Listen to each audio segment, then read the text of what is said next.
కూటమి MP MLA అభ్యర్థులు కింజారపు రామ్మోహన్ నాయుడు, గొండు శంకర్ సోమవారం చేపట్టిన రోడ్డు షోకి అనూహ్య స్పందన లభించింది. టీడీపీ నగర అధ్యక్షులు మాదారపు వెంకటేష్ ఆధ్వర్యంలో నగర పరిధిలోని 3 డివిజన్లలో నిర్వహించిన రోడ్ షో పాత బస్టాండ్ వద్ద ప్రారంభమై 7 రోడ్ల కూడలి గుజరాతీపేట జంక్షన్ మీదుగా 44వ డివిజన్ రెల్లి వీధికి చేరుకుంది. మున్సిపల్ మాజీ చైర్పర్సన్ పైడిశెట్టి జయంతితో కలిసి రామ్మోహన్ నాయుడు, శంకర్ అక్కడ ప్రజలను ఉద్దేశించి మాట్లాడారు. అనంతరం 9వ డివిజన్ పరిధిలోని ఇల్లీసీపురం భద్రమ్మ కోవెల వద్ద, 11వ డివిజన్లోని గారావీధి జంక్షన్ వద్ద రోడ్ షోలో గొండు శంకర్ ప్రజలను ఉద్దేశించి మాట్లాడారు.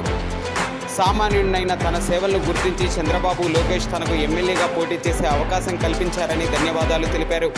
ప్రజలకు నిత్యం అందుబాటులో ఉంటూ వారి అభివృద్ధికి, నగర అభివృద్ధికి కృషి చేస్తామని పేర్కొన్నారు. కార్యక్రమంలో జనసేన నియోజకవర్గ కన్వీనర్ కోరాడ సర్వేశ్వరరావు, బీజేపీ నేతలు ఉమామహేశ్వరరావు, డివిజన్ ఇన్ఛార్జీలు కవ్వాడి సుశీల, గండేపల్లి కోటేశ్వరరావు, బుర్రి మధు, నూకరాజు, వివిధ డివిజన్ల ఇన్ఛార్జీలు, టీడీపీ, జనసేన, బీజేపీ నాయకులు, కార్యకర్తలు, రామన్న, శంకరన్న అభిమానులు పాల్గొన్నారు.